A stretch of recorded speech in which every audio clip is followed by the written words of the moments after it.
Jauh sebelum tokoh keperawatan Florence Nightingale lahir di dunia, sudah ada wanita hebat dan mulia yang melakukan tindakan keperawatan.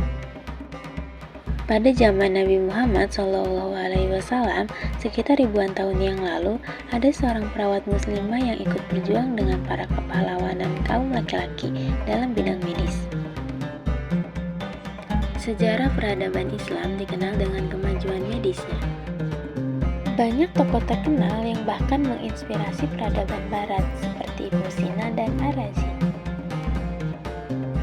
Pada masa abad pertengahan, orang Eropa yang kaya akan memilih berobat di negeri-negeri Islam saking majunya ilmu kesehatan di sana. Ilmu kesehatan dan keperawatan berkembang di peradaban Islam sejak awal penyebarannya. Sejarah mencatat, ahli kedokteran dan perawat pertama di peradaban Islam bernama Rufaidah al-Aslamiyah. Rufaidah al-Aslamiyah diperkirakan lahir di Madinah sekitar 597 Masehi ketika kota itu masih bernama Yasrib. Siti Rufaidah al-Aslamiyah mempunyai nama lengkap Rufaidah binti Sa'ad al-Bani Aslam al-Hajraj.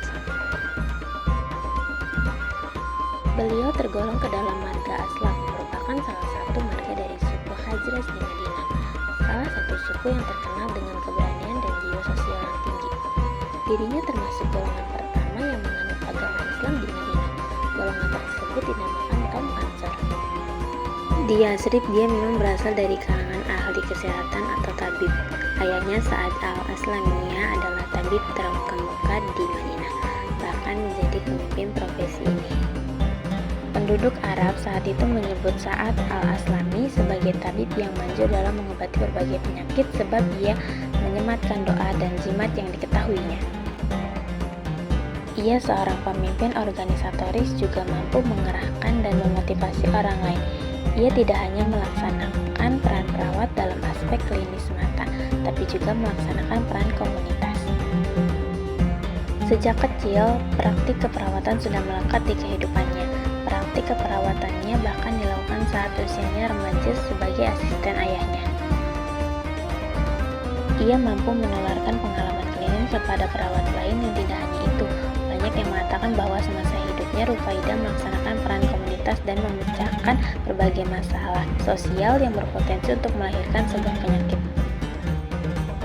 Rufaidah terkenal sebagai pekerja sosial dan perawat terkemuka di masa Nabi Muhammad SAW hingga saat ini, khususnya di dunia keperawatan dalam sejarah Islam. Ia selalu digambarkan dengan pribadi yang luhur dan berempatik, itulah yang membuat dirinya merawat pasiennya dengan baik, teliti, dan sepenuh hati. Kontribusi Rufaidah merambah sebagai aktivis sosial. Dia selalu terdepan dalam melakukan pembelaan kepada kaum miskin, anak yatim, atau penderita cacat mental. Dia merawat anak yatim dan memberikan bekal pendidikan. Ketika Islam masuk ke Madinah pada abad ke-7, Rufaidah telah menjadi mualaf dan berhasil menggabungkan keilmuannya dalam bidang keperawatan dengan ajaran Islam. Diperkirakan pemahaman Rufaidah menggabungkan ilmu keperawatan dan ajaran Islam sebelum terjadinya Perang Badar yang terjadi pada 622 Masehi. Perubahan itu terkait dua hal. Pertama, terkait dengan tempat yang biasanya dijadikan oleh ayahnya sebagai tempat pengobatan. Ia membersihkan tempat itu menjadi nyaman, higienis, dan bersih. Perubahan sistem keperawatan yang lebih bersih ini diperkirakan atas anjuran Nabi Muhammad SAW, sebab dalam dakwahnya Islam mengutamakan kebersihan. Setelah itu, Rufaidah menghilangkan jampi-jampi dan jimat untuk mengobati pasien, sebagaimana yang dilakukan ayahnya, karena risiko penggunaan ini sama dengan menyekutukan Tuhan dalam ajaran Islam. Ia pun menggantinya dengan doa, sholawat, dan ajaran Islam. Ia melakukan pengobatan kepada setiap pasien-pasiennya selalu diiringi dengan berdakwah tentang keutamaan Islam. Ia meminta kepada pasiennya yang sedang terkena penyakit untuk meminta perlindungan Allah SWT atas apa yang dideritanya. Rufaidah memiliki kontribusi besar terhadap kesehatan umat Islam di Madinah. Saat itu, kota Madinah dalam tahap berkembang. Rufaidah membangun tenda untuk perawatan warga yang sakit di depan sebuah rumah ibadah.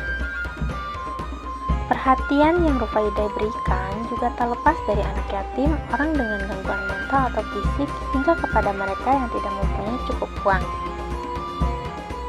Pada masa peperangan, beliau telah ikut serta ke medan perang untuk mengobati orang yang terluka. Ketika damai, beliau berpartisipasi dalam aktivitas sosial masyarakat di Madinah.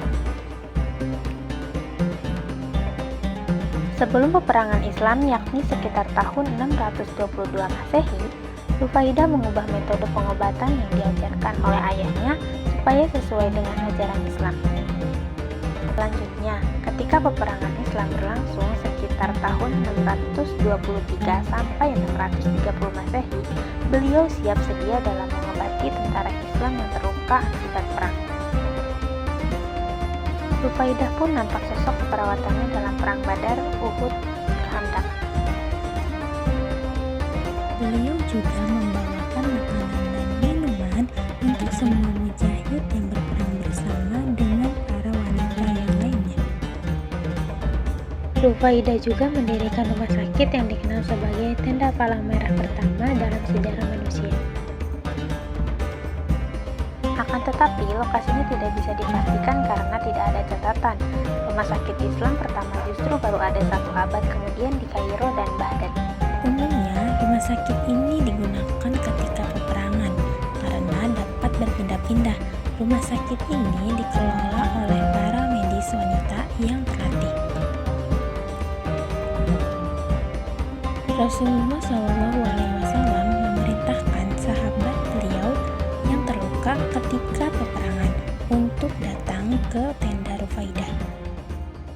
Akhirnya, rumah sakit ini dikenal dengan nama Haimah Rufaidah, tenda Rufaidah, yang kemudian menjadi latar belakang penyebutan Rufaidah sebagai Mumaridah al-Islam al-Ula.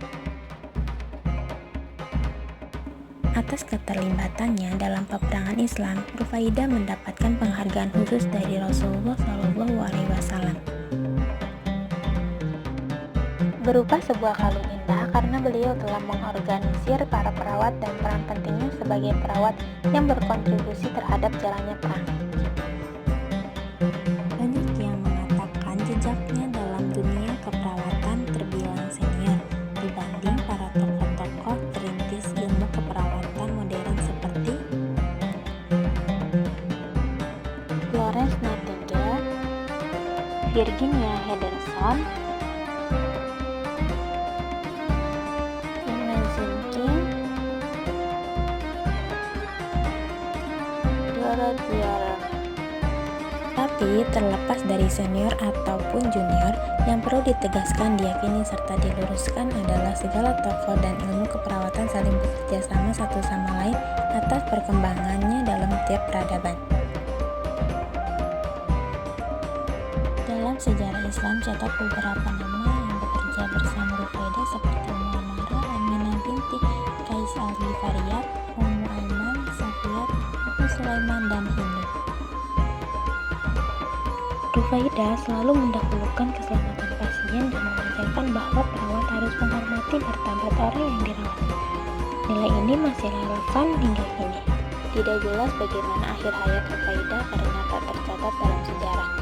Namun, jasanya sebagai pelopor pertama dunia keperawatan dan medis Islam diacungi contoh. Dia tidak hanya membuat pemikiran baru untuk menggabungkan dunia medis dan Islam, tetapi juga mempraktikannya di saat-saat genting seperti perang. Demikian kisah Rufaidah binti Sa'ad al-Aslamiyah, putri dari Sa'ad al-Aslami, perawat pertama dalam sejarah Islam dan pelopor keperawatan dunia. Sehingga kisah ini menginspirasi kita untuk terus menebar manfaat, melayani dengan ikhlas, dan meneladani semangat kemanusiaannya. Sampai jumpa di cerita sejarah inspiratif berikut.